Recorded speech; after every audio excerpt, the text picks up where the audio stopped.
Students, welcome to Y Warriors. This is Karan Kumar Sharma. आप पढ़ रहे class 12th NCERT biology book का chapter second, that is sexual reproduction in flowering plants यानी पुष्पीय पादपों में लैंगिक जनन। इस चैप्टर में ऑलरेडी जो है 3 क्लासेज हो रखे हैं। जिन बच्चों ने पहले के क्लासेस को अटेंड नहीं किया है, पहले के क्लासेस को अटेंड कर ले ताकि ये लेक्चर आपको अच्छे से समझ में आए। जो बच्चे एप्लीकेशन पर लाइव जुड़े हुए हैं वो हाई लिखेंगे और अपना अटेंडेंस बनाएंगे। फटाफट ये हमारे साथ जुड़े हुए हैं प्रेशी कुमारी, हमारे साथ जुड़े हुए हैं रजनी यादव, सोनू कुमार, अनु गुप्ता, बहुत सारे बच्चे जुड़े हुए हैं, रंजेश कुमार, करमवीर कुमार, मधु यदुवंशी, शिवराज कुमार, रिया सिंह, शनि यादव, लुभास यादव, बहुत सारे बच्चे लगातार जुड़ रहे हैं। जो बच्चे रिया सिंह, राधे राधे बउआ, आरुष कुमार, मोस्ट वेलकम। चलिए, बहुत सारे बच्चे लगातार जुड़ रहे हैं।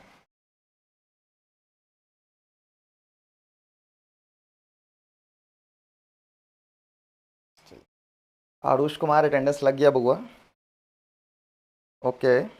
चलिए, तो आप लोग ये बता दीजिए कि पिछली क्लास में हम लोगों ने क्या पढ़ा था, तभी तो हम आगे कनेक्ट कर पाएंगे। पिछली क्लास में हम लोगों ने क्या पढ़ा था?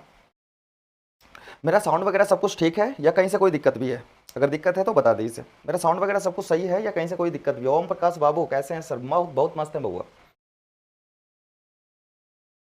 Transverse section of an anther हम लोगों ने पढ़ा था। प्रेशी कुमारी ने बोला कि लास्ट क्लास में हम लोगों ने ट्रांसवर्स सेक्शन ऑफ एंथर पढ़ा था, यानी कि परागकोश के अनुप्रस्थ काट का हमने पिक्चर को समझा था। ठीक है, जब आप परागकोश के अनुप्रस्थ काट का पिक्चर समझ रहे थे तो वहां पर आपने देखा था कि परागकोश के अनुप्रस्थ काट में मुख्य 4 परतें देखने को मिल जाती है। सबसे बाहर अधित्वचा होता है जिसको हम एपिडर्मिस कहते हैं। उसके बाद फिर आपको जो है एंडोथीसियम देखने को मिलता है जिसे हम अंतःस्थीसियम कहते हैं। उसके बाद आपको मध्य परत देखने को मिलती है जिसको हम मिडिल लेयर कहते हैं। उसके बाद आप जो है टैपिटम को देखा था। तो इस तरीके से आपने 4 परत देखा था। रवि मौर्य, हेलो बउआ, मोस्ट वेलकम। सब क्लियर है? ओके बउआ। चलिए, तो लास्ट टाइम हम लोगों ने ट्रांसवर्स सेक्शन ऑफ एंथर देखा था। आज के क्लास में हम लोग उससे आगे बढ़ेंगे और हमने जब क्लास को एंड किया था तो सबसे आखिरी परत का डिस्कशन किया होगा, एंथर के सबसे अंदर की परत का डिस्कशन किया होगा जिसे हमने टैपिटम बोला था। हमारा क्लास वहीं पे शुरू। चलिए, तो यहां पर क्या है कि लास्ट टाइम हम लोगों ने डिस्कस किया था ट्रांसवर्स सेक्शन ऑफ एंथर, और ट्रांसवर्स सेक्शन ऑफ एंथर की सबसे जो अंदर की परत थी वो थी टैपिटम। तो हम आज की स्टोरी जो शुरू करेंगे वो टैपिटम से ही शुरू करेंगे। ठीक है, और आप लोगों को कहीं पे किसी भी तरह का परेशानी होता है ना, कमेंट बॉक्स में तुरंत लिखा करिए बउआ। ठीक है, ताकि हम चीज़ों को जो है तुरंत सॉल्व करके हम आगे पढ़ाना शुरू कर दें और आप लोगों को भी कॉन्सेप्ट का क्लियरिटी समझ में आए, कॉन्सेप्ट जो है क्लियर रहे। ठीक है, चलिए, राकेश कुमार यादव जुड़े हैं, रोहित कुमार वर्मा जुड़े हैं, खुश रहिए बउआ, सभी लोग खुश रहिए। चलिए, तो लास्ट टाइम हमने जो पढ़ा था उसका एक क्विक रिमाइंड लेते हैं और उसके बाद फिर चीज़ों को आगे बढ़ाते हैं। ठीक है, लास्ट टाइम हमने कुछ इस तरीके का डायग्राम पढ़ा था, याद होगा आप सभी बच्चों को। जो भी बच्चे कल के क्लास में जुड़े हुए थे उन सभी बच्चों को ये चीज़ें याद होगा कि लास्ट के क्लास में हमने इस तरह के डायग्राम को डिस्कस किया था, हाँ या ना? चलिए, अब इस डायग्राम में आपको क्या चीज़ें देखने को मिलती है? इस डायग्राम में आपको देखने को मिल जाती है सबसे बाहर की परत। सबसे पहली चीज, सबसे बाहर की परत देखने को मिल जाती है। सबसे बाहर की परत को हमने नाम दिया था, सबसे बाहर की परत को हमने नाम दिया था अधित्वचा। अधित्वचा के बाद आपको दूसरी परत देखने को मिल जाती है। अब दूसरी परत जो था उसे हमने अंतःस्थीसियम या एंडोथीसियम कहा था। उसके बाद आपको तीसरी परत देखने को मिल जाती है। तीसरी परत को हमने मध्य परत कहा था। याद होगा, ये सारी चीजें आपको याद होगा, हर एक पॉइंट के बारे में हमने काफी डिटेल में डिस्कस किया था पिछले क्लास में। उसके बाद फिर आपको सबसे अंदर की परत देखने को मिलेगी, सबसे अंदर की परत देखने को मिलेगी जिसे हमने क्या कहा था? टैपिटम कहा था। सबसे अंदर की परत देखने को मिलेगी जिसे हमने क्या बोला था? टैपिटम बोला था। तो इस तरीके से एक परागकोश के अनुप्रस्थ काट में हमें चार जो है परतें देखने को मिली। सबसे बाहर में जो था वो अधित्वचा था। सबसे बाहर में अधित्वचा था। उसके बाद अंतःस्थीसियम था। अंतःस्थीसियम था। उसके बाद जो है मध्य परत देखने को मिला था, मध्य परत, और उसके बाद आपको देखने को मिला था टैपिटम। और यही से क्वेश्चन है बउआ, टैपिटम से ही क्वेश्चन यहाँ पे रिसीव किया गया है। आपके सामने क्वेश्चन रखा गया, सर अभी कुछ काम है, योगेंद्र कुमार, ओके बउआ, काम हो जाए, जब तक काम कंप्लीट नहीं होता है ऑनलाइन क्लास में लगे रहिए, नहीं तो चीजें छूट जाएगी आपकी। ठीक है, तो आपके सामने क्वेश्चन है कि टैपिटम क्या है, इसके प्रकारों का क्या करना है, वर्णन करना है। सबसे पहले तो बतानी है ये टैपिटम होता है क्या है, फिर आपको बतानी है कि टैपिटम कितने प्रकार के देखने को मिलते हैं। ठीक है, आशीष कुमार कुछ कह रहे हैं, चाह रहे हैं क्या आप?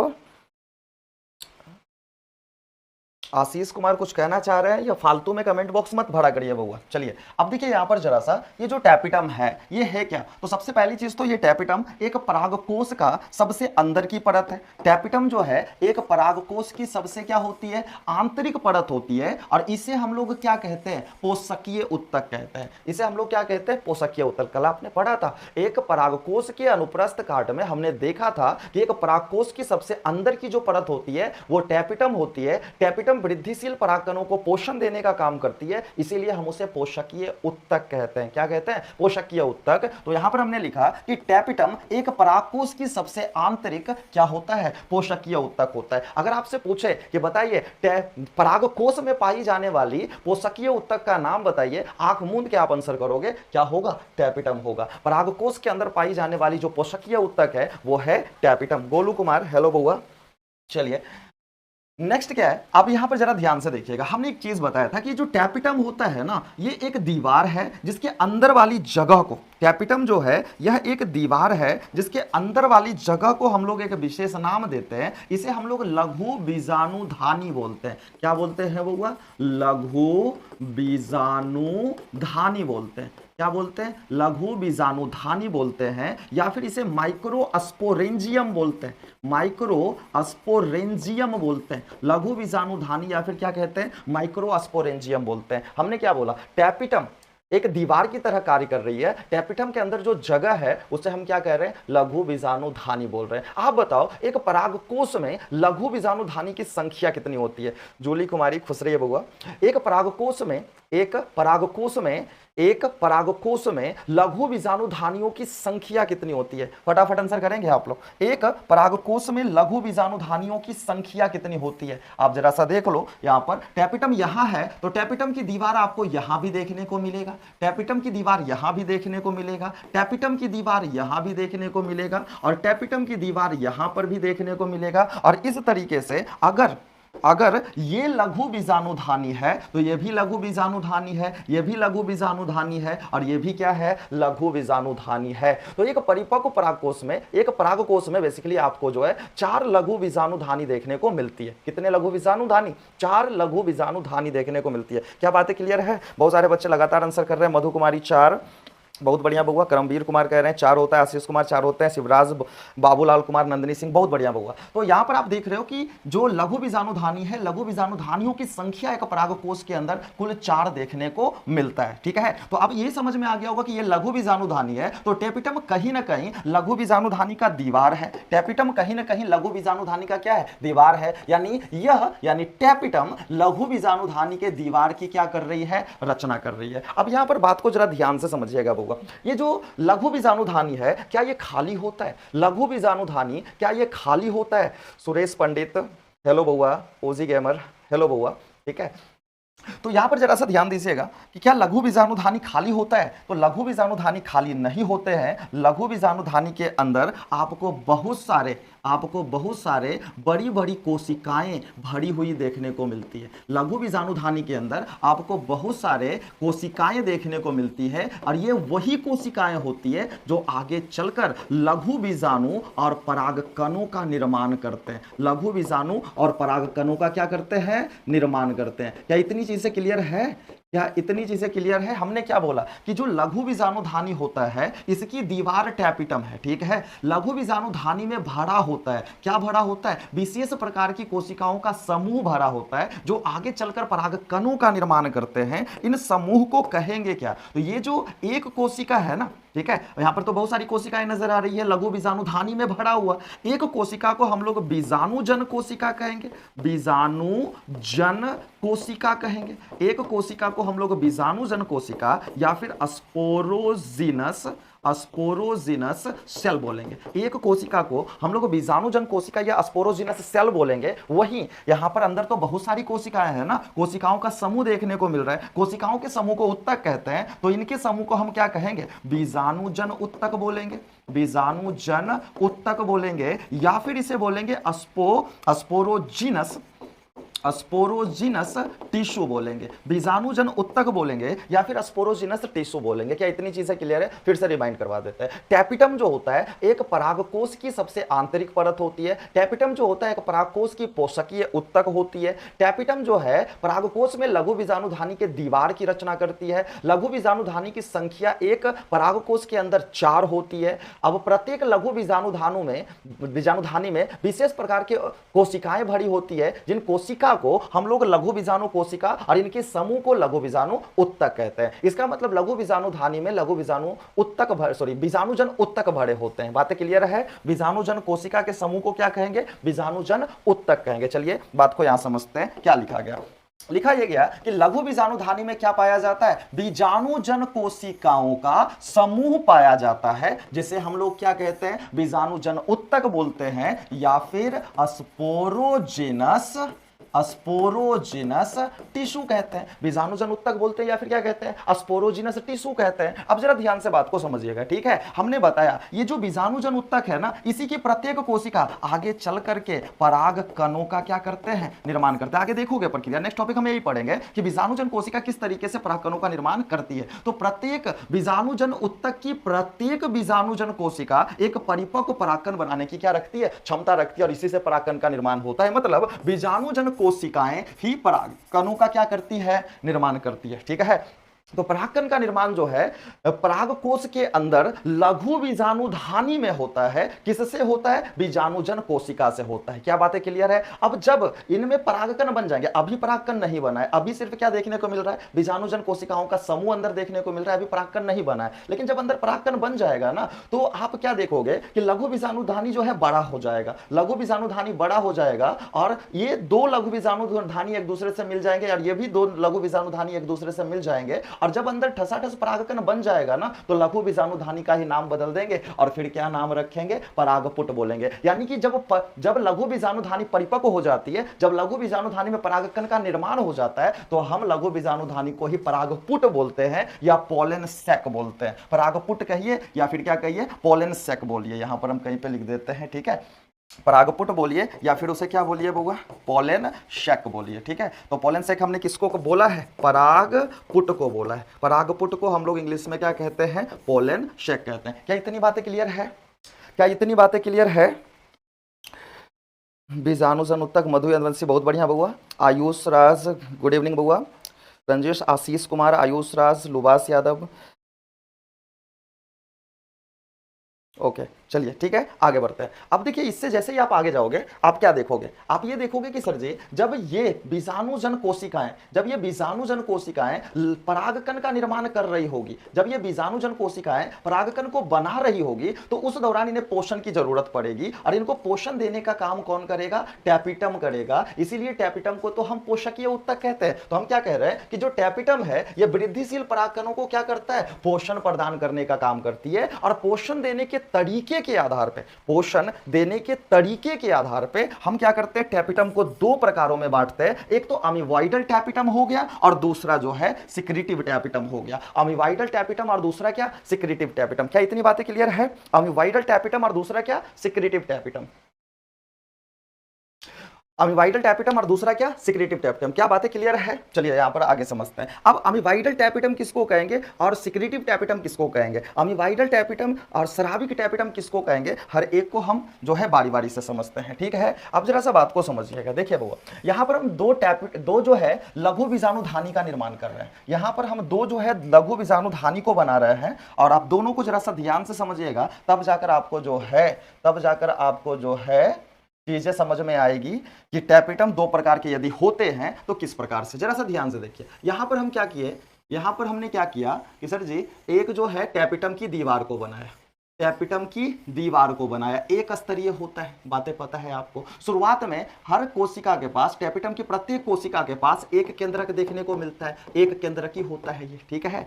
अब देखिए, इसी के बगल में दूसरा हम जो है लघु बीजाणुधानी बना रहे हैं, इसी के बगल में हम दूसरा लघु बीजाणुधानी बना रहे हैं, और इसकी भी दीवार जो है एक स्तरीय होगा, ठीक है? और इसकी भी प्रत्येक कोशिका जो है क्या आपको देखने को मिलेगा? प्रत्येक कोशिका जो है वो एक केंद्रक ही होगा, ठीक है? तो यहां पर हम क्या किए? हमने एक टैपिटम यहां बनाया, एक टैपिटम की दीवार यहां बनाया। इसका मतलब यह है हमने यहां पर एक लघु बीजाणुधानी का निर्माण किया, हमने यहां पर एक लघु बीजाणुधानी का क्या किया, निर्माण किया। बात क्लियर है? अब जरा ध्यान से समझिए, अगर ये लघु बीजाणुधानी है, ठीक है, क्योंकि टैपिटम की दीवार किसकी रचना करती है, लघु बीजाणुधानी की दीवार की रचना करती है। ये लघु बीजाणुधानी है तो इसके अंदर आपको क्या है, बीजाणुजन उत्तक देखने को मिलेंगे। इसके अंदर कौन देखने को मिलेगा, बीजाणुजन उत्तक देखने को मिलेगा। इसके अंदर बीजाणुजन उत्तक देखने को मिलेंगे और यही इसी की तो प्रत्येक कोशिका, यही कोशिकाएं आगे चलकर परागकण का क्या करेंगे, निर्माण करेंगे। यहां पर भी आपको क्या देखने को मिलेगा, यहां पर भी आपको क्या देखने को मिलेगा, तो लघु बीजाणुधानी के अंदर बीजाणुजन उत्तक भरे पड़े होंगे। तो लघु बीजाणुधानी के अंदर क्या भरे हुए हैं, बीजाणुजन उत्तक भरे हुए हैं। देखिए अब दोनों, ये अलग पौधे का लघु बीजाणुधानी है और ये अलग पौधे का लघु बीजाणुधानी है, दोनों में क्रिया समझना है, ठीक है। अब जरा सा बात को क्लियर वे में समझते हैं, ठीक है। देखिए यहां पे कि ये जो कोशिकाएं हैं ये भी चाहती है कि हम परागकण का निर्माण करें और ये भी कोशिकाएं हैं ये भी चाहती है कि हम परागकण का क्या करें, निर्माण करें, ठीक है। अब यहां पर होने वाला क्या है, जरा बात को समझिएगा, ठीक है। यहां पर होने वाला क्या है कि सर जी जब ये परागकण का निर्माण करेगी तो इनको पोषण की जरूरत पड़ेगी, भोजन की जरूरत पड़ेगी, ऊर्जा की जरूरत पड़ेगी और उसके लिए किस पे निर्भर रहेगा, टैपिटम की कोशिका पे निर्भर रहेगा, ठीक है। जैसे ही ये परागकण बनाना शुरू करेगा, जैसे ये परागकण बनाना शुरू करेगा और टैपिटम की कोशिका से ये भोजन मांगेगा, टैपिटम की कोशिका करेगी क्या, टैपिटम की कोशिका जो है ना अपनी दीवार को तोड़ लेगी। टैपिटम की कोशिका क्या करेगी, अपनी दीवार को तोड़ लेगी, ठीक है। टैपिटम की कोशिका क्या करेगी, अपनी दीवार को तोड़ लेगी, ठीक है। कुछ इस तरीके से, जरा ध्यान से समझिएगा, कुछ इस तरीके से ये अपने दीवार को क्या करेंगे, ये अपनी कोशिकाओं को नष्ट कर देंगे। बनाने में थोड़ा सा इशू हो रहा है, ठीक है। ये अपनी कोशिका को क्या कर दिए, नष्ट कर दिए, ठीक है। कुछ इस तरीके से ये अपनी कोशिका को क्या कर दिए, नष्ट कर दिए, ठीक है। सभी जो कोशिकाएं थी वो कोशिका टूट गई है और अंदर के जो जीव द्रव हैं यानी जो पोषक तत्व हैं उसको इसने क्या कर दिया, एक ही बार में शराबित कर दिया। टैपिटम की जो कोशिका है इसने अपने जो है कोशिका भित्ति को तोड़ लिया और कोशिका भित्ति को तोड़ करके अपना जो भी धन था या जो भी जीव द्रव था, जो भी पोषक तत्व इसके अंदर भरे हुए थे, वो सारे पोषक तत्व को एक ही बार में क्या किया, लघु बीजाणुधानी में शराबित कर दिया। लघु बीजाणुधानी में पोषक तत्व का क्या हो गया, पोषक तत्व जो है एक ही बार रिलीज हो गया। आप ये कहोगे कि पोषक तत्व एक ही बार क्या हुआ, रिलीज हो गया और सभी को पोषक तत्व प्राप्त हो गए, सभी वृद्धिशील परागकणों को पोषक तत्व प्राप्त हो जाएंगे। लेकिन यहां पर घटना क्या घटी है, ये घटना है कि सर जी ये जो टैपिटम की कोशिका है स्वयं को नष्ट कर चुकी है। इन फ्यूचर यदि इन कोशिकाओं को भोजन की जरूरत पड़ेगी, पोषण की जरूरत पड़ेगी तो टैपिटम खत्म हो चुका है, इन्हें और पोषण देने वाला कोई नहीं होगा। और ऐसा हो सकता है कि यहां पर से वह कोशिका जो ज्यादा समझदार होगी वो जल्दी जल्दी पोषण को ग्रहण करके परागकण का निर्माण कर लेगी और वह कोशिका जो थोड़ी सुस्त होगी वो पोषण ग्रहण उनको पोषण नहीं मिलने के कारण वो परागकण का निर्माण नहीं कर पाएंगे। और तो यहां पर 50% चांसेस है कि परागकण बनेंगे और 50% चांसेस है कि ये कोशिका परागकण नहीं बनाएंगे, ठीक है। तो इनमें आधा अधूरा परागकण बनेगा। लेकिन इस वाले में आप जरा ध्यान से देखिए, इसका भी उद्देश्य क्या है, इसका भी उद्देश्य है परागकण का निर्माण करना। इन कोशिकाओं का भी उद्देश्य है परागकण का निर्माण करना। और इसने जब पोषण मांगा तो क्या किया, जो टैपिटम की कोशिका है इसने अपने दीवार को नष्ट नहीं किया, टैपिटम की कोशिका अपने दीवार को नष्ट नहीं किया, टैपिटम की कोशिका ने अभी जितनी जरूरत थी उतना पोषक तत्व को शराबित कर दिया, ठीक है। पोषक तत्व को क्या कर दिया, शराबित कर दिया, स्वयं को नष्ट किए बगैर जितनी शुरुआत में जरूरत थी, क्योंकि एक ही बार तो ये परागकण नहीं बनाएगा, परागकण स्टेप में बनेंगे, तो अभी शुरू करने के लिए कितनी पोषक की जरूरत है उतना पोषण दे दिया, फिर बाद में जरूरत पड़ेगी फिर पोषण देगा, फिर बाद में जरूरत पड़ेगी और फिर पोषण देगा। और इस तरीके से सभी बीजाणुजन कोशिका को लगातार, सभी वृद्धिशील परागकणों को लगातार पोषण तत्व मिलता रहेगा और अंततः सभी वृद्धिशील परागकण जो है पूर्ण परिपक्व परागकण का निर्माण कर पाएंगे। तो यहां पर आपने क्या देखा, इनका पोषण देने का तरीका अलग है और इनका पोषण देने का तरीका क्या है, अलग है। दोनों का पोषण देने का तरीका क्या है, अलग है। ओजी गेमर बोल रहे हैं सर ये कौन सा चैप्टर चल रहा है, ये चैप्टर सेकंड चल रहा है, एनसीईआरटी का चैप्टर सेकंड चल रहा है वो, ठीक है। चलिए बात समझ में आ गई। अब देखो तरीका अलग है तो नाम क्या हो गया, अलग हो गया। ये जो है पहला वाला है इसे हम कहते हैं अमीवाइडल टैपिटम कहते हैं।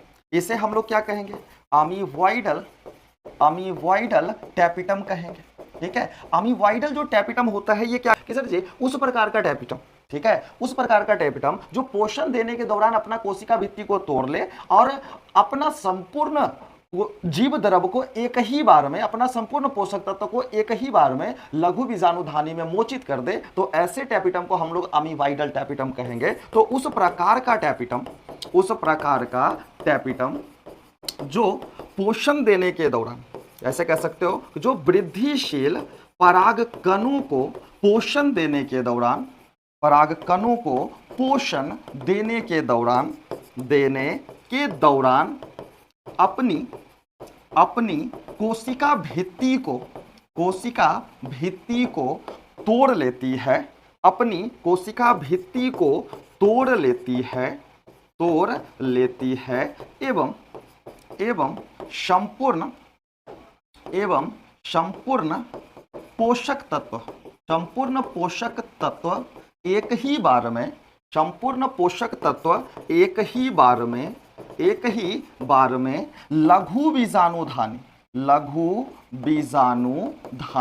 लघु बीजाणुधानी में मोचित कर देती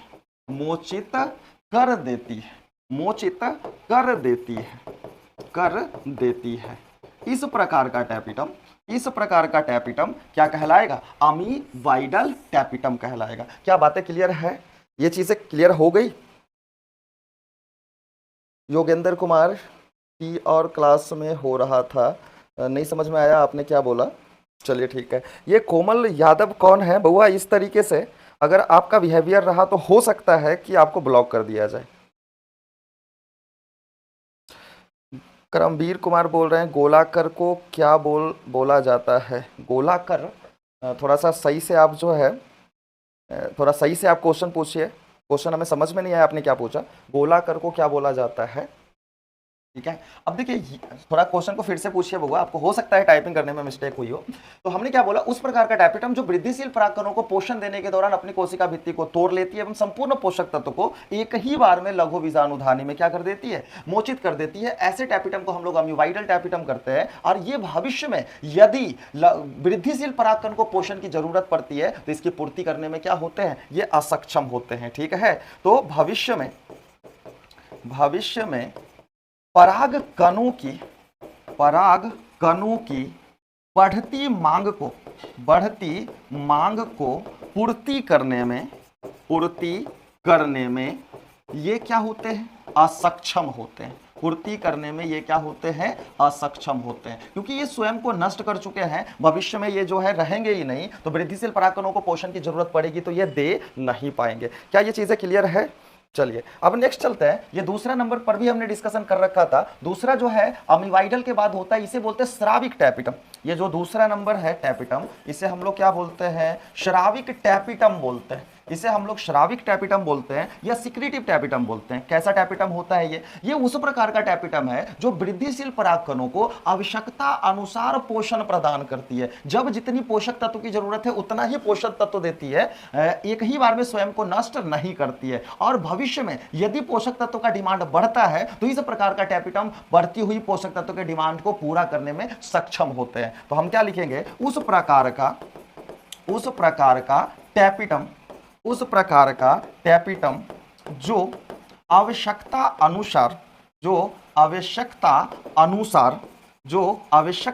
अनुसार वृद्धिशील परागकणों को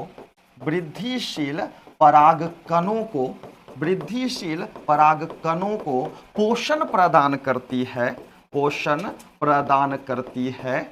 ऐसे टैपिटम क्या कहलाएंगे? श्राविक टैपिटम कहलाएंगे। ठीक है, श्राविक टैपिटम की विशेषता है कि ये जो है भविष्य में परागकणों की बढ़ती मांग को पूरा कर सकते हैं। और यही वो टैपिटम है जो भविष्य में यदि अधिक पोषक तत्वों की जरूरत पड़े तो ये अपने केंद्रक की संख्या को बढ़ा लेते हैं और एक केंद्रकी से बहु केंद्रकी हो जाते हैं। तो इसके बारे में और क्या लिखेंगे कि सर जी यह बढ़ती पोषक तत्व के मांग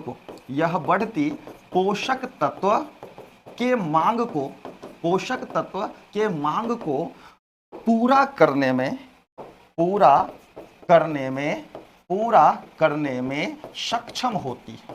सक्षम होती है। अब देखिए बउआ, हो सकता है कि आपको मेरा राइटिंग समझ में नहीं आए, राइटिंग समझ में नहीं आए तो जो हम बोल रहे हैं आप उससे भी चीजों को लिख सकते हो, नोट कर सकते हो, ठीक है बउआ। चलिए, अब ये वो उस प्रकार का जो है टैपिटम होती है जो शुरुआत में तो एक केंद्र की होती है लेकिन बाद में बहु केंद्र की होने की क्षमता होती है, रखती है, ठीक है। तो इस प्रकार का टैपिटम, इस प्रकार का टैपिटम, टैपिटम एक केंद्रकी से, एक केंद्रकी से बहु केंद्रकी, एक केंद्रकी से बहु केंद्रकी हो जाती है। तो इन फ्यूचर अगर डिमांड बढ़ता है, परागकणों का डिमांड बढ़ता है तो ये एक केंद्रकी से क्या है, बहु केंद्रकी होने की क्षमता रखते हैं। आई होप टैपिटम क्या है, टैपिटम कितने प्रकार के होते हैं और दोनों प्रकार की विशेषताएं आप लोगों को क्लियर वे में समझ में आ गई होगी, ठीक है। ये उसका डायग्राम है और ये उनके बारे में डिस्क्रिप्शन है। चीजें क्लियर है?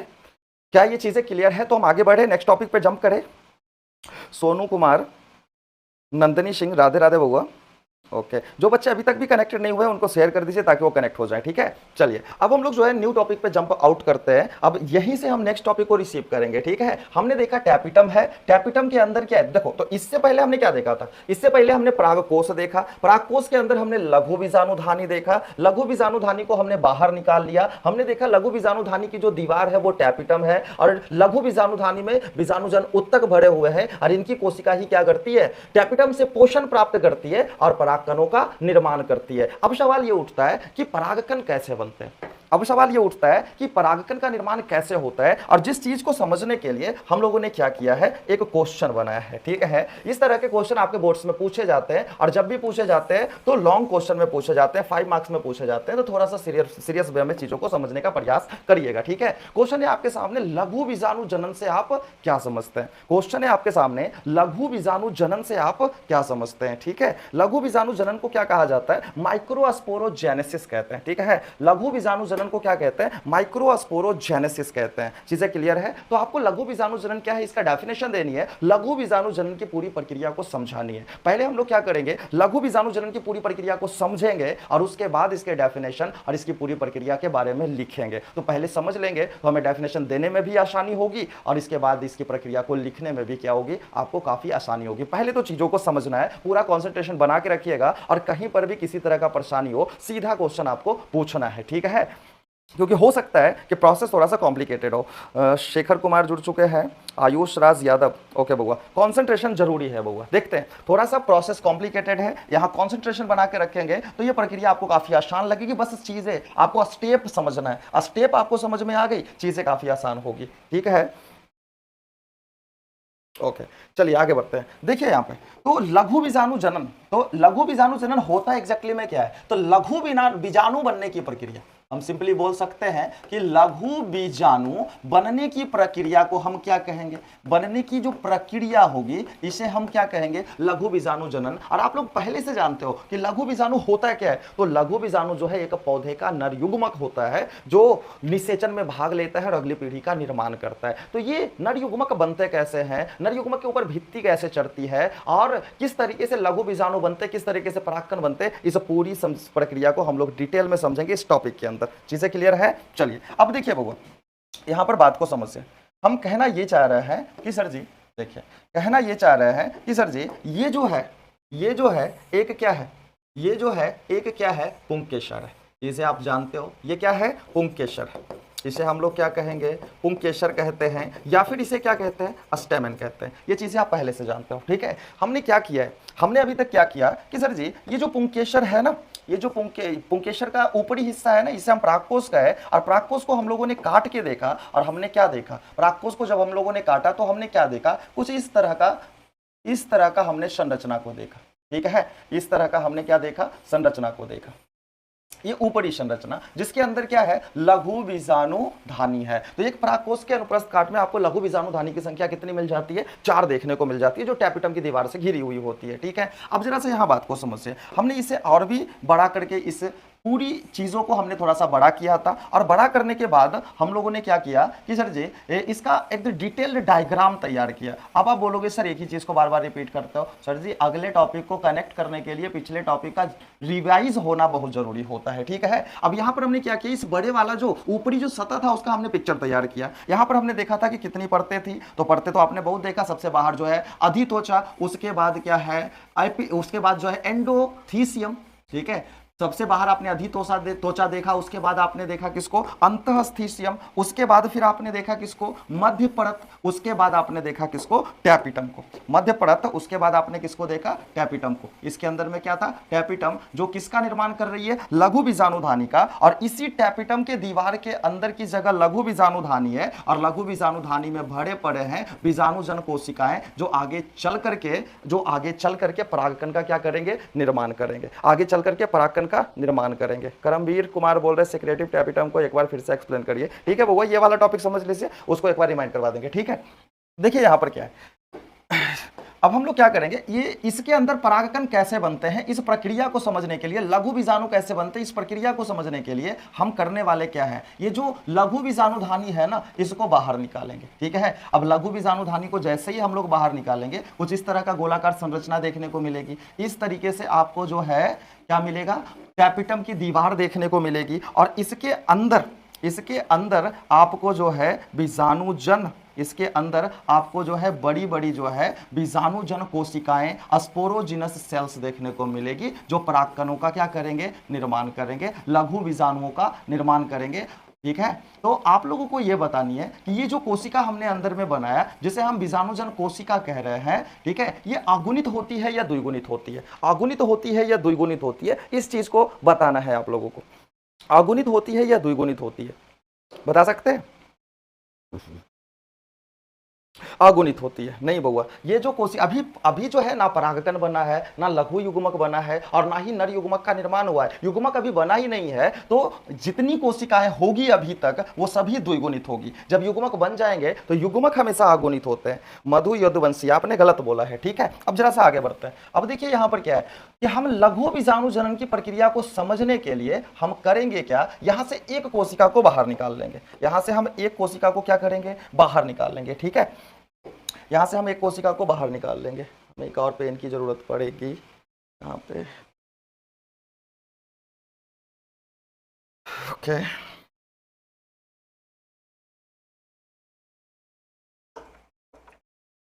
चलिए, तो हम लोग क्या करेंगे, कोशिका को बाहर निकाल लेंगे, ठीक है।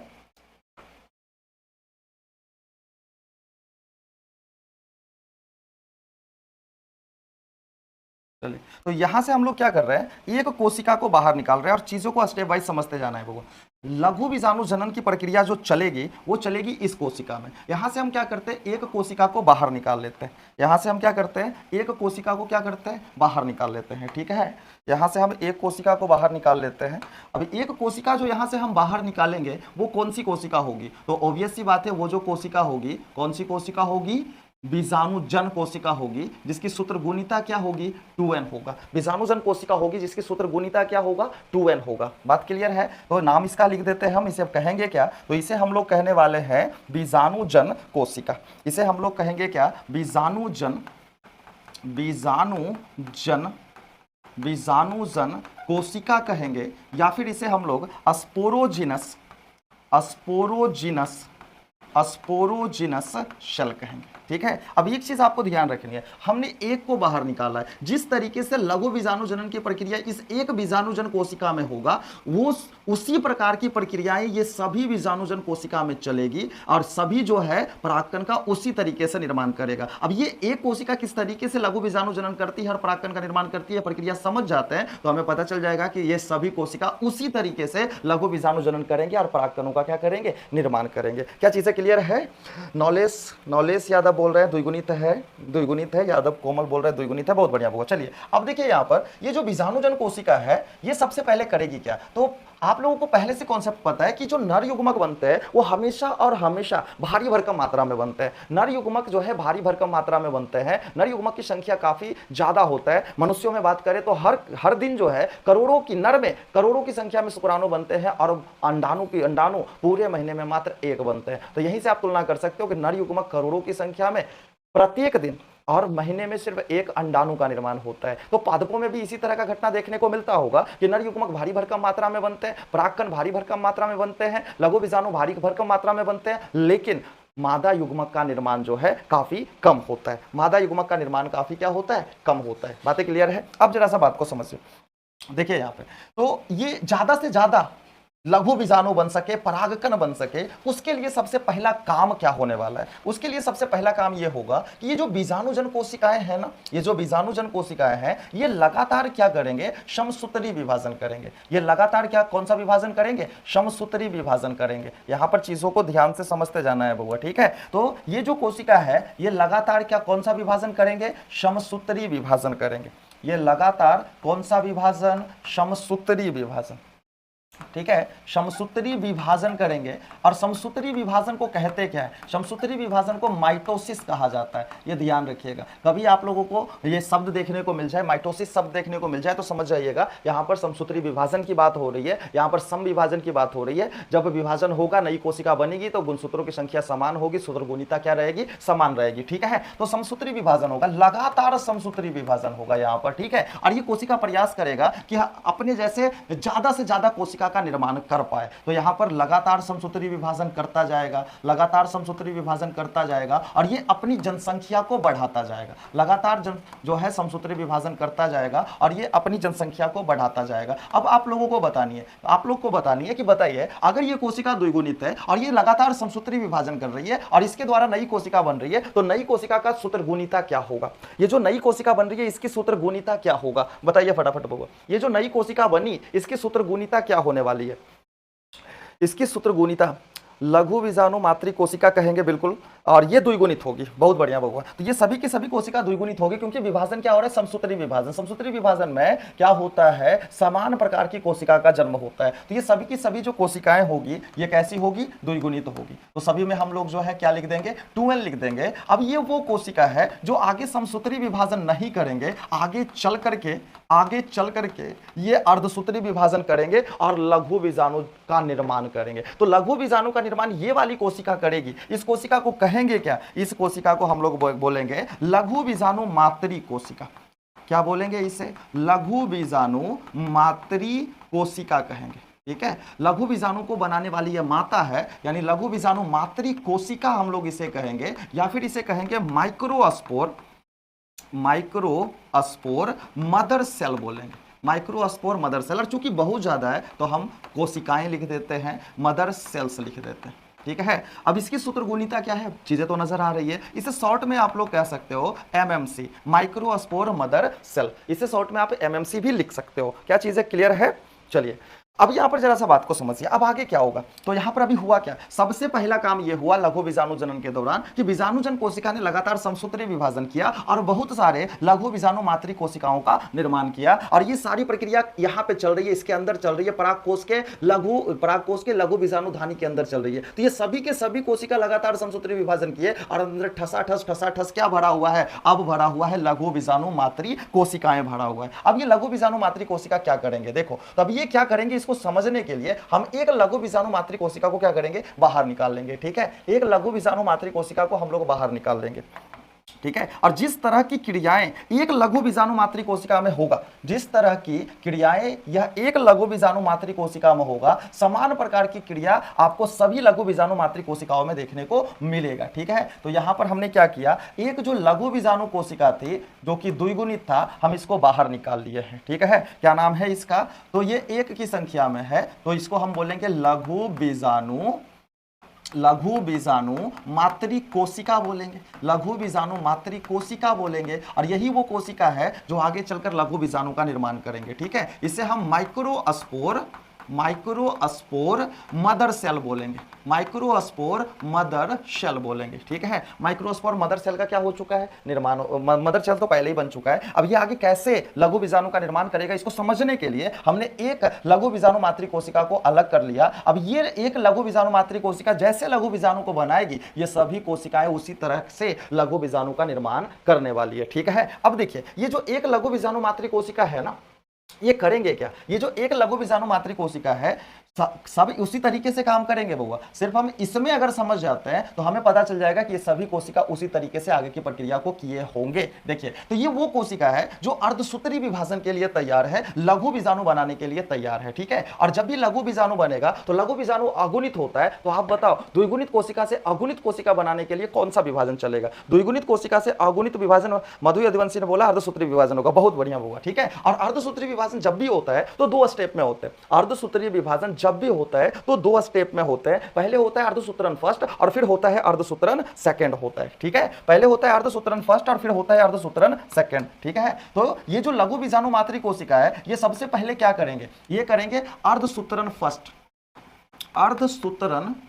अर्धसूत्रण फर्स्ट करेंगे, जिसे हम कहेंगे मियोसिस। अब यहां ध्यान रखना है, मियोसिस शब्द का मतलब हुआ कि अर्धसूत्री विभाजन हो रहा है, और माइटोसिस शब्द का मतलब हुआ कि समसूत्री विभाजन हो रहा है, ठीक है। तो ये दो स्टेप में होता है। तो पहला चरण होता है अर्धसूत्रण फर्स्ट, जिसको हम मियोसिस फर्स्ट कहते हैं। अब होगा क्या, ये जो एक कोशिका है ये एक से दो कोशिका में कन्वर्ट हो जाएगी, कुछ इस तरीके से। ये जो केंद्रक है ये अलग हो जाएंगे और बीच से दीवार बन जाएगी और एक कोशिका से दो कोशिका का निर्माण हो जाएगा। और यहां पर चीजें हमने थोड़ा सा मिस्टेक किया, चूंकि अर्धसूत्री विभाजन हो रहा है, अर्धसूत्रण हो रहा है, तो ध्यान रखना अर्धसूत्रण फर्स्ट जो होता है ना, ये जस्ट लाइक होता है ह्रास विभाजन। इसी को हम लोग क्या कहते हैं, ह्रास विभाजन कहते हैं। क्यों, क्योंकि अर्धसूत्रण इसे हम लोग जो है ह्रास विभाजन कहते हैं, इसलिए कहते हैं क्योंकि इस विभाजन के दौरान गुणसूत्रों की संख्या आधी हो जाती है, ठीक है। गुणसूत्रों की संख्या क्या हो जाती है, आधी हो जाती है, ठीक है। तो यहां देखना है कि गुणसूत्र की संख्या आधी हो जाएगी, तो ये जोड़े में अगर गुणसूत्र है तो गुणसूत्र अकेला हो जाएगा, ठीक है। और बीच से क्या आ जाएगी, दीवार बन जाएगी। और इस तरीके से जैसे ही अर्धसूत्रण फर्स्ट कंप्लीट होगा,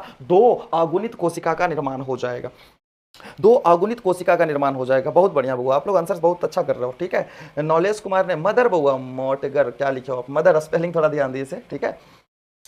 चलिए बउआ देखिए यहाँ पे, तो मियोसिस फर्स्ट जैसे ही कंप्लीट हुआ, द्विगुणित कोशिका से अगुणित कोशिका का क्या हो चुका है, निर्माण हो चुका है। अब आगे क्या होगा, तो चूंकि ये अर्धसूत्रण फर्स्ट हुआ है तो नेक्स्ट स्टेप में अर्धसूत्रण सेकंड होगा, ठीक है। नेक्स्ट स्टेप में अर्धसूत्रण क्या होने वाला है, सेकंड होने वाला है, ठीक है। तो इसी कोशिका में क्या होने वाला है, अर्धसूत्रण सेकंड होगा। इसी कोशिका में अर्धसूत्रण सेकंड होगा या फिर मियोसिस सेकंड होगा। अर्धसूत्रण सेकंड होगा या मियोसिस क्या होगा, सेकंड होगा। और ध्यान रखना है, मियोसिस सेकंड में गुणसूत्रों की संख्या घटती नहीं है, क्योंकि ऑलरेडी गुणसूत्र जो है आधे हो चुके हैं। तो सेकंड जो है ये सम विभाजन की तरह होता है, समसूत्री विभाजन की तरह होता है, इसीलिए इसके सम विभाजन भी कहते हैं। तो बेसिकली अर्धसूत्री विभाजन का जो पहला चरण है वहां गुणसूत्रों की संख्या आधी होती है, दूसरे में गुणसूत्रों की संख्या आधी नहीं होगी, जस का तस बना रहेगा। यानी कि अगर यहां पर दो अगुणित कोशिका है, देखो इस तरीके से दो अगुणित कोशिका इधर भी है और इधर भी है, तो केंद्रक बढ़ जाएंगे और अगुणित से अगुणित केंद्रक ही बनेंगे, अगुणित से अगुणित केंद्रक ही बनेंगे और बीच से क्या आ जाएगा, दीवार आ जाएगा। और इस तरीके से इधर वाली कोशिका भी दो हो गई और इधर वाली कोशिका भी क्या हो गई, दो हो गई। और इस तरीके से चार अगुणित कोशिका का निर्माण हो चुका है। तो जब भी अर्धसूत्री विभाजन होती है दो चरण में होती है, और जैसे ही दोनों चरण कंप्लीट होता है एक द्विगुणित कोशिका से चार अगुणित कोशिका प्राप्त होते हैं, जैसा कि आपको यहां पर देखने को मिल रहा है। यहां तक चीजें क्लियर है क्या, यहां तक चीजें क्लियर है? तो आगे बढ़े। देखिए अब नेक्स्ट स्टेप में क्या होगा, अर्धसूत्री विभाजन तो कंप्लीट हो चुका है। जब अर्धसूत्री विभाजन कंप्लीट हो गया तो ये चारों कोशिका एक दूसरे से जुड़े हुए हैं, ठीक है। ये चारों कोशिकाएं जो है एक दूसरे से क्या है, जुड़े हुए हैं, ठीक है। ये एक दूसरे से अलग होने का प्रयास करेंगे और अलग होने के दौरान ये कुछ इस तरीके का संरचना बना लेंगे। ध्यान से देखिएगा, ये कुछ इस तरीके का संरचना का निर्माण कर लेंगे, ये गोलाकार आकृति में कन्वर्ट होने लगेगा, ठीक है। इस तरीके से ये अगुणित कोशिका, अगुणित कोशिका, अगुणित कोशिका, अगुणित कोशिका, ठीक है। ये हर जो है, ये हर एक अगुणित कोशिका ये गोलाकार कोशिका में क्या हो रही है, कन्वर्ट हो रही है, ठीक है। अब ये क्या एक दूसरे से अलग हो जाएगी, तो नहीं, ये क्या रहेंगे, एक विशेष प्रकार के रसायन से चारों जो है एक दूसरे से कनेक्टेड रहेंगे। एक विशेष प्रकार के रसायन से चारों एक दूसरे से क्या रहेंगे, कनेक्टेड रहेंगे। अब ये रसायन कौन सा है, इस रसायन को हम लोग नाम देते हैं, आप लोग बताओगे इस रसायन को क्या बोलेंगे, इस रसायन को क्या बोलेंगे? वह रसायन ये जिससे ये चारों अगुणित कोशिका एक दूसरे से कनेक्टेड है, इस केमिकल को क्या कहने वाले हैं? फटाफट आंसर करिए बबू। इस केमिकल को हम लोग क्या बोलेंगे?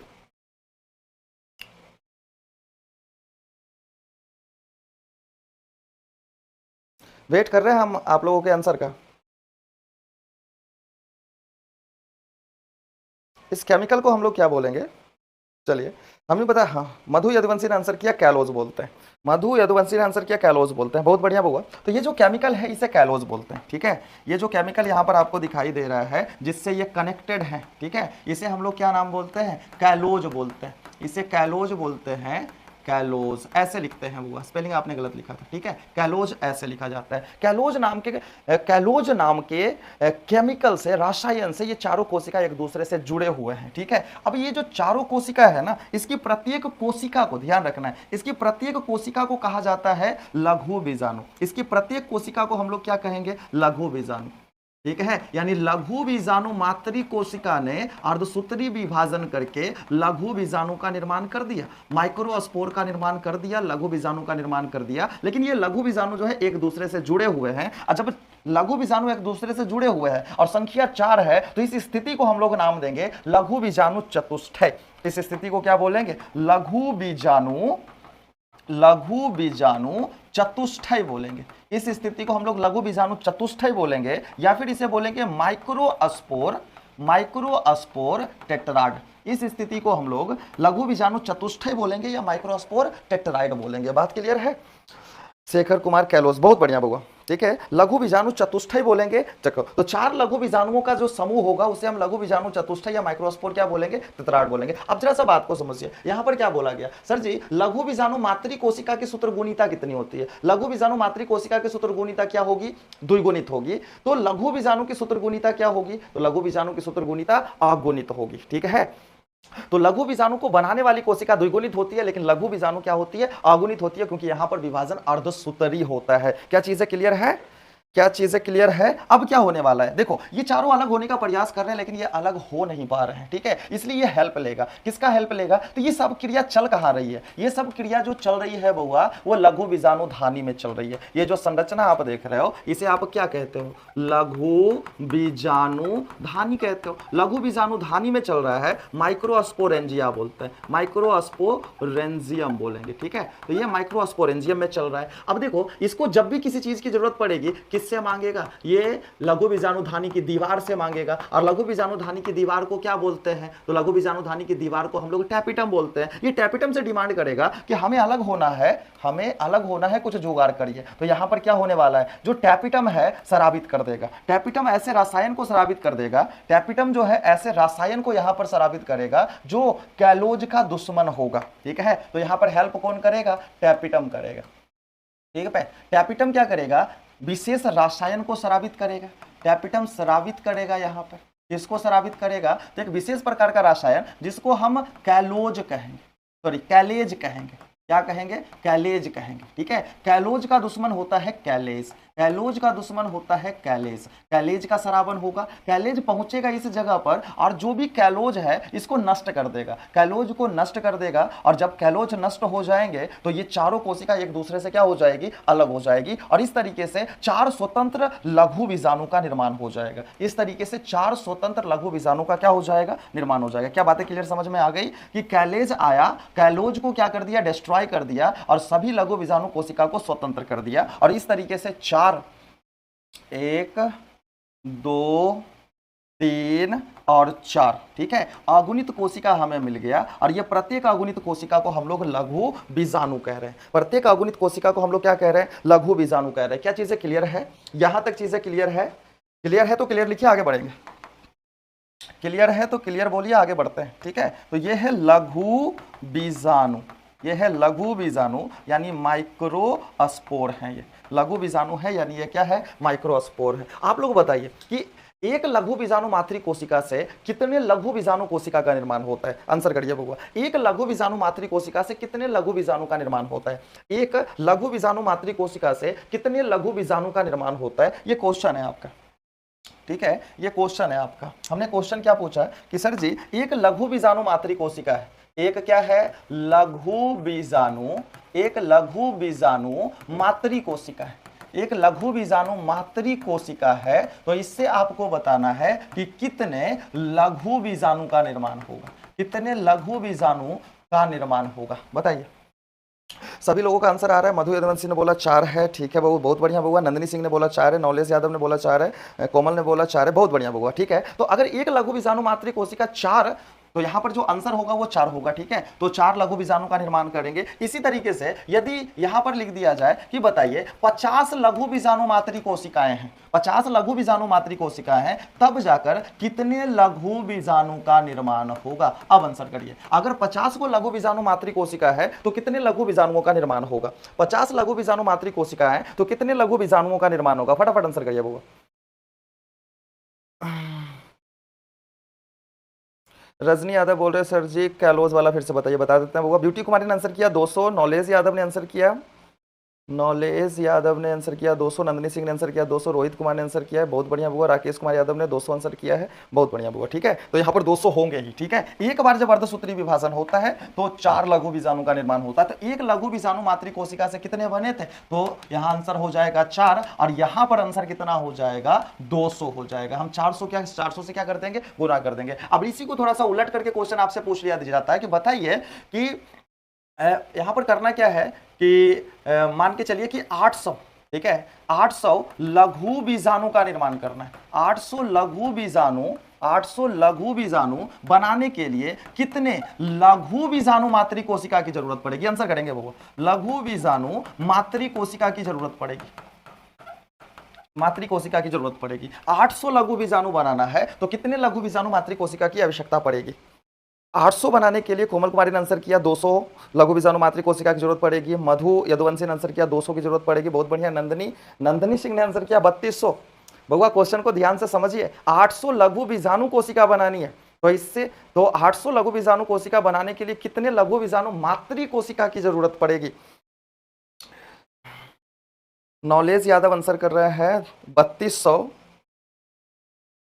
और बाकी सभी बच्चों का आंसर जो है 200 है, बहुत बढ़िया बउआ। तो आंसर कितना होगा, 200 आंसर होगा। क्यों, यहाँ भी देखिए यहाँ पर तो एक लघु बीजाणु मातृ कोशिका बनाती है 4, तो ऑब्वियस सी बात है कि 800 बनाने के लिए हमें लघु बीजाणु कुल कितने चाहिए होंगे, 200 चाहिए होंगे। तो 200 लघु बीजाणु मातृ कोशिका आपस में मिलकर के 800 लघु बीजाणु का क्या करेंगे, निर्माण करेंगे। और ऐसे क्वेश्चन एमसीक्यू में पूछे जाते हैं, ऐसे क्वेश्चन एमसीक्यू में पूछे जाते हैं। बता रहे हैं बउआ रजनी कुमारी, कैलोज का आप बोल रहे हैं ना, हम जा रहे हैं वहां पे, उस टॉपिक पे फिर से हम आएंगे, खत्म नहीं हुआ है टॉपिक, ये अभी चलेगा ये, ठीक है। देखिए यहाँ पे, तो यहाँ पर ये पूछ रहे हैं, रजनी कुमारी का पूछना है कि सर जी यहाँ पर हुआ क्या। तो ये चीज तो समझ में आ रही है ना कि लघु बीजाणु मातृ कोशिका अलग होने का प्रयास कर रहे हैं, लेकिन लघु बीजाणु मातृ कोशिका किससे एक दूसरे से जुड़े हुए हैं। तो ये जुड़े हुए हैं एक दूसरे से कैलोज नाम के रसायन से, ठीक है। अब यहाँ पर कैलोज जब तक नष्ट नहीं होगा ये चारों कोशिका अलग नहीं होगी। कैलोज यहाँ पर फेविकोल की तरह काम कर रहा है, ठीक है। जब तक ये फेविकोल हटेगा नहीं तब तक ये लघु बीजाणु कोशिका अलग नहीं हो पाएगी।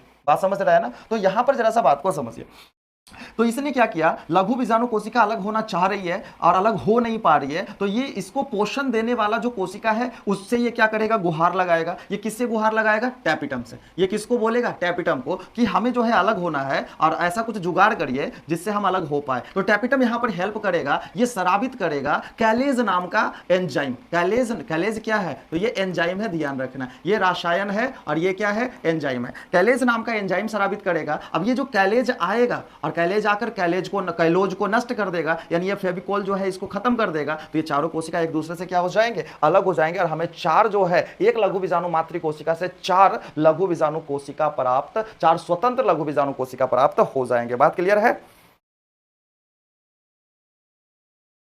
ब्यूटी कुमारी क्या दिक्कत है, लड़ाई झगड़ा नहीं करिए बउआ, ठीक है, पढ़े पे ध्यान दीजिए। देखिए चलिए यहाँ पे अब क्या हो गया कि ये 4 लघु बीजाणु कोशिका का तो निर्माण हो गया। तो लघु बीजाणु मातृ कोशिका की संख्या बहुत सारा था, परागकोश के लघु बीजाणुधानी में तो सिर्फ 4 नहीं बना, 1 से 4 बना। तो अब सोच लो कितनी कोशिका था, तो भारी भरकम मात्रा में लघु बीजाणु बना। अब ये जो लघु बीजाणु कोशिका है ना, ये काफी सेंसिटिव है। ये जो लघु बीजाणु कोशिका है ये काफी सेंसिटिव है। ये युग्मक की तरह काम भी कर सकता है, ये निषेचन कर सकता है, अगली पीढ़ी को जन्म दे सकता है। लेकिन अगर परागकोश से ये बाहर निकलता है तो परागकोश से बाहर निकलने के बाद ये बाह्य कारकों को झेलने की क्षमता नहीं रखता। तो बाह्य कारक को झेलने लायक इसे बनाने के लिए इसके ऊपर अब भित्ति का निर्माण किया जाएगा। इसी लघु बीजाणु को कन्वर्ट किया जाएगा, इसी लघु बीजाणु को कन्वर्ट किया जाएगा पराग कणों में, इसी लघु बीजाणु को कन्वर्ट किया जाएगा पराग कण में। तो किस तरीके से कन्वर्ट करेंगे, तो देखिए यहां पे, देखिए यहां पे, तो एक हम एकक को बाहर निकाल के चीजों को समझते हैं। तो एक जो है लघु बीजाणु को हम बाहर निकाल लेते हैं, एक लघु बीजाणु कोशिका को क्या कर लेते हैं, बाहर निकाल लेते हैं। ठीक है,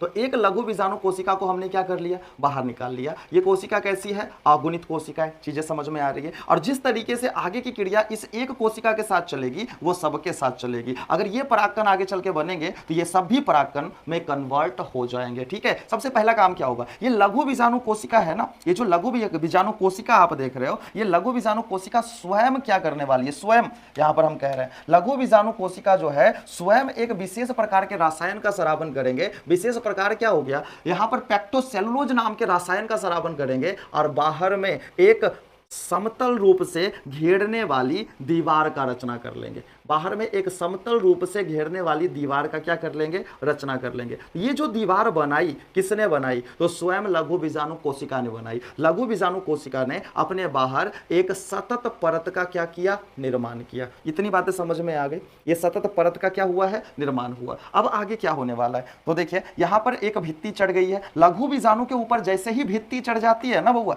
लघु बीजाणु कोशिका के ऊपर जैसे ही भित्ति चढ़ जाती है, ध्यान रखिएगा, भित्ति युक्त लघु बीजाणु को परागकण कहा जाता है। और यह परागकण अभी पूरी तरीके से परिपक्व नहीं हुआ है, अभी इसमें थोड़ा सा और काम बचा हुआ है। मतलब ये परागकण तो है, भित्ति तो चढ़ गई है। लघु बीजाणु के ऊपर जैसे ही भित्ति चढ़ती है उसे परागकण कहते हैं, लेकिन ये परागकण जो है अभी अपरिपक्व है। ठीक है, तो इसे हम क्या कहेंगे, अपरिपक्व परागकण बोलेंगे। क्या बोलेंगे इसे बउआ, अपरिपक्व परागकण बोलेंगे, अपरिपक्व परागकण बोलेंगे। ठीक है, अनमैच्योर पोलन ग्रेन बोलेंगे, पोलन ग्रेन बोलेंगे। ये अपरिपक्व परागकण है, यानी अनमैच्योर पोलन ग्रेन है। ठीक है, अब इसको मैच्योर होना है। मैच्योर होने के लिए क्या होगा, जरा सा बात को समझिए। देखिए बात क्या होने वाला है, अब यहाँ पर एक विभाजन होगा, एक विभाजन होगा। यहीं पे हम विभाजन समझा देते हैं। यहाँ पर एक विभाजन होगा। ये जो आप कोशिका देख रहे हो ना, जो कि एक बड़ी कोशिका है, इसके केंद्रक 1 से 2 हो जाएंगे, इसके केंद्रक 1 से 2 हो जाएंगे और एक छोटी और एक बड़ी कोशिका का क्या कर लेंगे, निर्माण कर लेंगे। कुछ इस तरह से काम चलेगा, चीजों को ध्यानपूर्वक समझिएगा। कुछ इस तरह से क्रिया चलने वाली है। देखिए ये जो एक बड़ी कोशिका है, इसके जो केंद्रक है वो 1 से क्या हो जाएंगे, 2 हो जाएंगे। ठीक है, ये एक केंद्रक और ये 2 केंद्रक, यानी यहाँ पर एक बार मात्र क्या हुआ है, समसूत्री विभाजन। एक बार समसूत्री विभाजन हुआ और एक कोशिका से, एक केंद्रक से 2 केंद्रक बने। अब इन दोनों में से कोई एक केंद्रक के बाहर क्या है, कोशिका भित्ति का निर्माण हो जाएगा। दोनों में से किसी एक केंद्रक के बाहर जो है कोशिका भित्ति का क्या हो जाएगा, निर्माण हो जाएगा। और इस तरीके से 1 से 2 कोशिका का निर्माण हो गया। अब जरा सा बात को समझिए, क्या ये कोशिका है और ये केंद्रक है, तो ये अंदर में कोशिका द्रव होगा, ये अंदर में कोशिका द्रव है। ठीक है, अब ये जो केंद्रक बटा, ये किस में बटा, कोशिका द्रव में बटा। ठीक है, अब जब केंद्रक, एक केंद्रक के ऊपर झिल्ली चढ़ी तो वो भी कोशिका द्रव में चढ़ा। अब यहां पर क्या देखने को मिल रहा है, एक बड़ी कोशिका है जिसमें ये छोटी कोशिका, जिसके कोशिका द्रव में ये छोटी कोशिका क्या हो रही है, तैर रही है। ठीक है, ये बड़ी कोशिका के कोशिका द्रव में ये छोटी कोशिका क्या कर रही है, तैर रही है। क्या चीजें समझ में आ रही है, बड़ी कोशिका के कोशिका द्रव में छोटी कोशिका क्या कर रही है, तैर रही है। चलिए तो यहां पर जो बड़ी कोशिका है उसे क्या कहेंगे, छोटी कोशिका क्या है उसे क्या कहेंगे। तो यहां पर 2 अलग अलग नाम होंगे, लेकिन अभी क्लियर वे में समझ लीजिए कि ये छोटा जो कोशिका है यही आगे निषेचन में भाग लेगा, यही आगे निषेचन में भाग लेगा और यही अगली पीढ़ी को जन्म देगा। और आपको पता है कि पौधा हो या कोई भी जीव जंतु हो, जब तक निषेचन नहीं करेगा उसमें लैंगिक जनन संपन्न नहीं माना जाएगा। क्या चीजें समझ में आ रही है, अब जरा सा बात को समझिए। देखिए अब इसके ऊपर क्या होने वाला है, इसके ऊपर एक भित्ति तो ऑलरेडी चढ़ा हुआ है, इसके ऊपर एक भित्ति जो है वो ऑलरेडी चढ़ा हुआ है ना बुआ, बाहर, इसके बाहर जो है एक भित्ति ऑलरेडी चढ़ा हुआ है, एक भित्ति ऑलरेडी चढ़ा हुआ है जो स्वयं लघु बीजाणु कोशिका ने बनाया था। अब यहाँ पर टैपिटम आएगा, कौन आएगा, टैपिटम आएगा, और वो टैपिटम इसके बाहर एक और भित्ति का निर्माण कर देगा। टैपिटम आएगा और इसके बाहर एक और भित्ति का क्या कर देगा, निर्माण कर देगा, कुछ इस तरीके से। टैपिटम जो है एक विशेष प्रकार के रसायन का स्रावन करेगा और वो रसायन आएंगे और बाहर में कुछ इस तरीके से भित्ति का, मोटी दीवार का निर्माण कर देंगे, और ये जो लघु बीजाणु थी वो एक पूर्ण परागकण बनके तैयार हो जाएगा। जो लघु बीजाणु थी जो पूर्ण परागकण बनके क्या हो जाएंगे, तैयार हो जाएंगे। सीलू कुमारू इंटाइन, मधु यदुवंशी एक्साइन, बहुत बढ़िया होगा। ठीक है, इसमें से एक परत जो होगा वो इंटाइन होगा, दूसरा परत जो है एक्साइन होगा। बहुत बढ़िया। अब ये परिपक्व परागकण का निर्माण हो चुका है, अब यहाँ पर लेवलिंग करना बाकी है। ठीक है, लेवलिंग करना शुरू करते हैं। क्या है, तो ये जो सबसे बाहर में परत आप देख रहे हो, ये जो सबसे बाहर में परत आप देख रहे हो, इसे हम लोग बाह्य चोल बोलते हैं। ये जो बाहर में परत आप देख रहे हो इसे हम क्या कहते हैं, बाह्य चोल बोलते हैं। जो अंदर में परत देख रहे हो उसे हम लोग अंतः चोल बोलते हैं। तो ये बन गया बाह्य चोल, ये सबसे बाहरी परत हो जाएगी परागकण की, इसे हम लोग क्या बोलेंगे, बाह्य चोल बोलेंगे। इसे हम लोग क्या बोलेंगे, बाह्य चोल बोलेंगे। ठीक है, बाह्य चोल या फिर इसे एक्साइन बोलेंगे।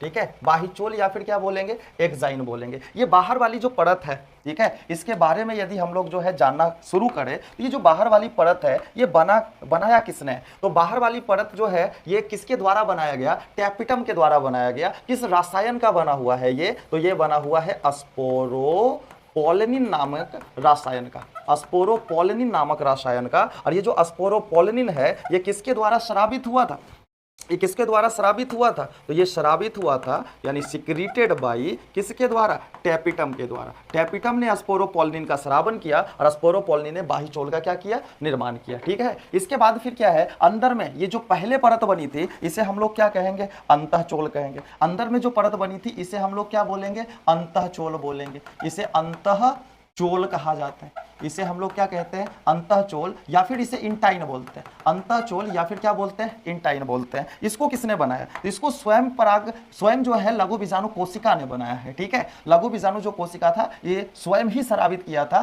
किस रसायन को, पेक्टोसेलुलोज को, पेक्टोसेल्यूलोज। और पेक्टोसेलुलोज से बना होता है परागकण का अंतः चोल। ये आया कहां से, तो ये सिक्रीटेड बाई, इसका स्रावन किया गया था किसके द्वारा, शेल्फ, स्वयं किसके द्वारा, माइक्रोस्पोर यानी लघु बीजाणु के द्वारा।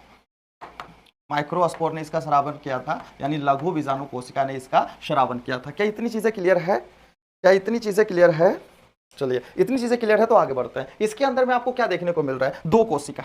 इसके अंदर में आपको क्या देखने को मिल रहा है, दो कोशिकाएं देखने को मिल रही है। ठीक है, इसके अंदर में आपको दो कोशिकाएं देखने को मिल रही है। इस दोनों कोशिका का नाम जान लीजिए। ये जो बड़ी कोशिका है ना, ये जो बड़ी कोशिका है इसे हम लोग वर्धी कोशिका बोलते हैं।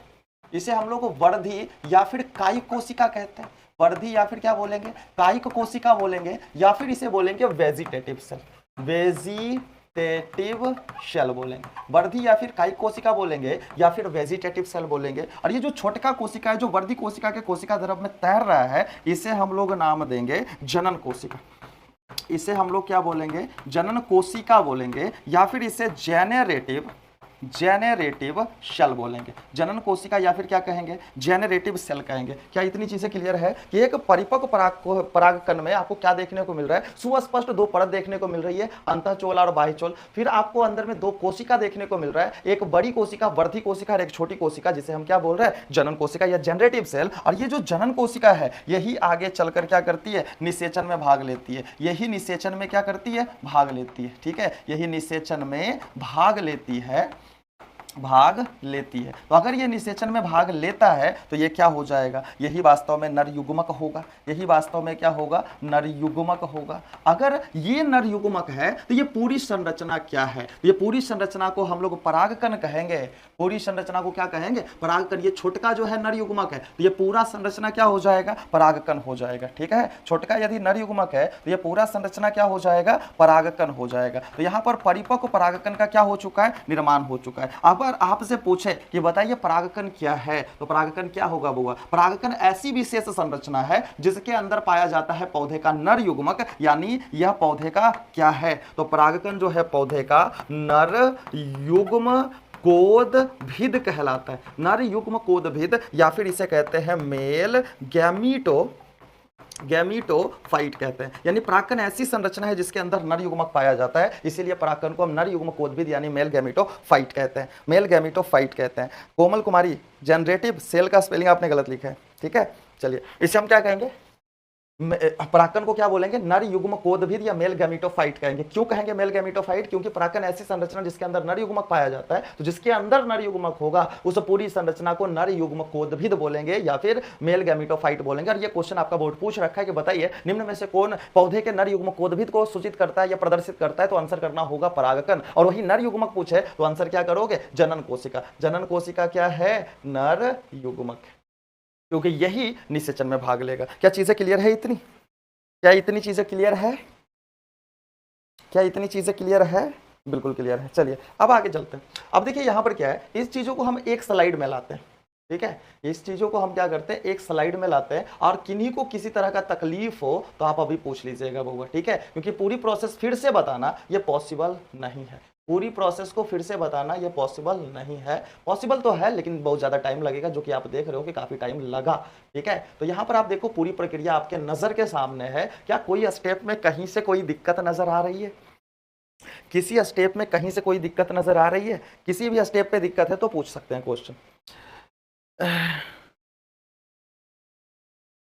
मधु यदुवंशी ने बोला पराग छिद्र छूट गया। अच्छा हाँ, पराग छिद्र छूट गया, लिख देते हैं, लिख देते हैं किसी जगह पर पराग छिद्र। ऐसे परागकण का हम स्पेशली अलग से पिक्चर बनाएंगे तो उस समय तो हम लिखेंगे ही बउआ, उस समय तो हम लिखेंगे ही। अब यहाँ पर आप हमको देखकर बताइए कि पूरी जो प्रोसीजर आपको नजर आई, कि पुंकेसर है, पुंकेसर के अंदर जो है पुंकेसर का परागकोश है, परागकोश के अंदर लघु बीजाणुधानी है, लघु बीजाणुधानी में बीजाणुजन कोशिकाएं हैं, बीजाणुजन कोशिका लघु बीजाणु मातृ कोशिका बनाया, लघु बीजाणु मातृ कोशिका जो है लघु बीजाणु चतुष्टक बनाया, लघु बीजाणु चतुष्टक से लघु बीजाणु बना, लघु बीजाणु से अपरिपक्व परागकण बना, अपरिपक्व परागकण से परिपक्व परागकण का क्या हुआ, निर्माण हुआ। ये पूरे प्रोसीजर में कहीं पर कोई दिक्कत है?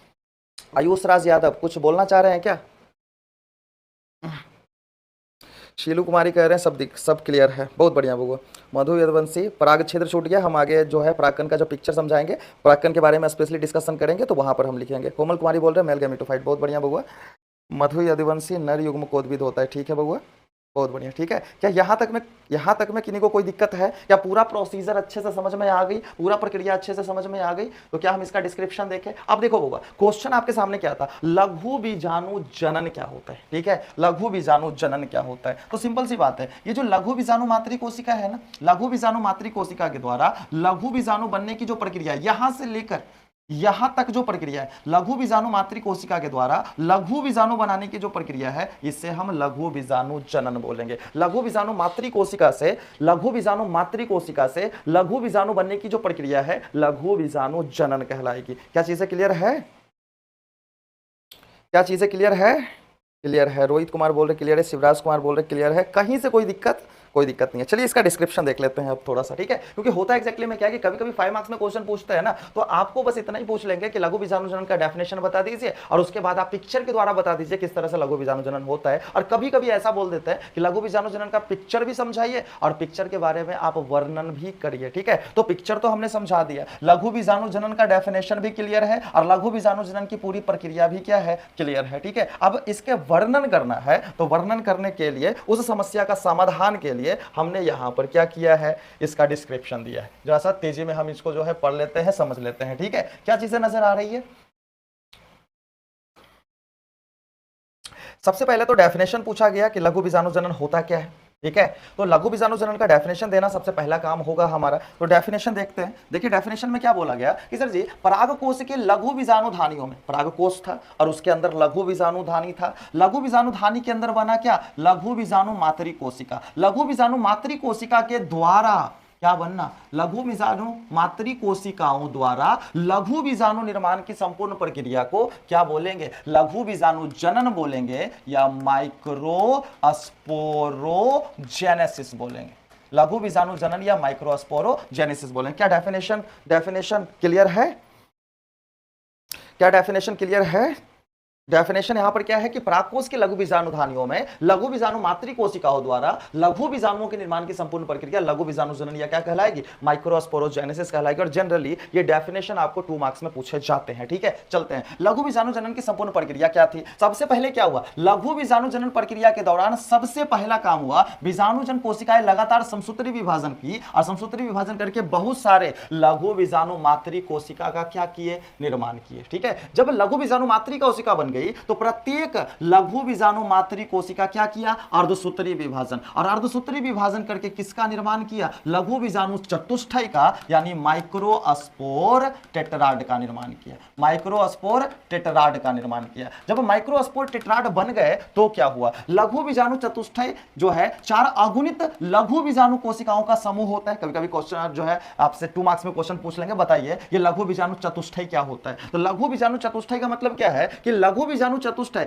4 अगुणित लघु बीजाणु कोशिका का क्या है, समूह। सिंपल, लघु बीजाणु कोशिकाओं का 4 लघु बीजाणु कोशिकाओं का जो समूह होगा उसे हम लघु बीजाणु चतुष्टय बोलेंगे। और लघु बीजाणु चतुष्टय किस रसायन से जुड़ा हुआ था, कैलोज से जुड़ा हुआ था। पढ़ा था ना आपने, लघु बीजाणु चतुष्टय जो है किससे जुड़ा हुआ था, कैलोज से जुड़ा हुआ था। ठीक है, कैलोज नामक रसायन से एक दूसरे से जुड़ा हुआ था। अब देखिए, लघु बीजाणु चतुष्टय की प्रत्येक कोशिका को अलग करने के लिए क्या किया गया, लघु बीजाणु चतुष्टय की कोशिकाओं को अलग करने के लिए टैपिटम यहां पर हेल्प किया। टैपिटम ने किसका श्रावण किया, कैलेज नामक रसायन, या फिर आप एंजाइम बोल सकते हो। ठीक है, कैलेज नामक एंजाइम का यहां पर श्रवण होता है, जिससे लघु बीजाणु चतुष्टय की जो कोशिका है एक दूसरे से अलग हो जाती है और हमें 4 स्वतंत्र अगुणित लघु बीजाणु प्राप्त हो जाते हैं। ठीक है, तो लघु बीजाणु चतुष्टय की प्रत्येक कोशिका जो है कैलेज नामक एंजाइम की सहायता से अलग कर दिए जाते हैं और 4 स्वतंत्र लघु बीजाणु का निर्माण इस तरीके से हो जाता है। फिर क्या होता है, फिर टैपिटम जो है स्पोरोपोलिनिन तथा लघु बीजाणु पेक्टोसेलुलोज का श्रावण करती है, जिससे प्रत्येक लघु बीजाणु के बाहर क्या हो जाता है, भित्ति का निर्माण हो जाता है। और भित्ति युक्त जो, ये डेफिनेशन याद रखना है, भित्ति युक्त जो लघु बीजाणु कोशिका होगा उसे हम लोग क्या कहेंगे, परागकण बोलेंगे या फिर पोलन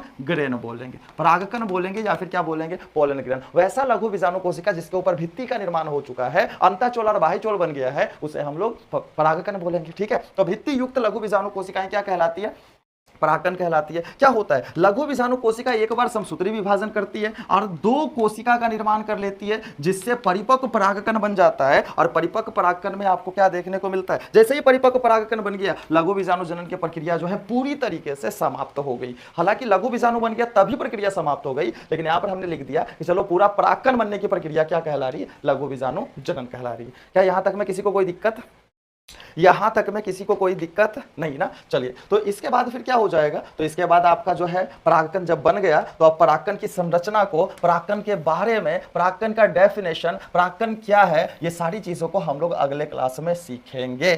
ठीक है, तो आज के क्लास में हमने 2 टॉपिक को कवर किया है। बेसिकली हमने कवर किया टैपिटम को, कि टैपिटम क्या होता है, अमीवाइटल टैपिटम क्या होता है, श्राविक टैपिटम क्या होता है। फिर हमने डिस्कशन किया लघु बीजाणु जनन क्या है, लघु बीजाणु जनन की पूरी प्रक्रिया को जो है हमने अच्छी तरीके से जो है स्टेप वाइज हम लोगों ने क्या है पढ़ा उसे। ठीक है, तो इस तरीके से लघु बीजाणु जनन की प्रक्रिया हमने समझ लिया। अगले क्लास में हम लोग जो है परागकण की संरचना और परागकण से जुड़ी हुई जो भी महत्वपूर्ण चीजें होंगी अकॉर्डिंग टू एनसीईआरटी, हम उन चीजों को समझेंगे। और जब एग्जामिनेशन में बैठेंगे तो इस चैप्टर से कोई भी क्वेश्चन पूछा जाए, इवन आगे जो भी चैप्टर हम पढ़ेंगे उस चैप्टर से कोई भी क्वेश्चन पूछा जाए तो क्वेश्चन छूटने नहीं चाहिए। ठीक है, चलिए तब तक के लिए अगर आप लोग को कोई क्वेश्चन है तो आप पूछ सकते हो, अगर क्वेश्चन नहीं है तो हम क्लास को यहीं पे एंड करते हैं।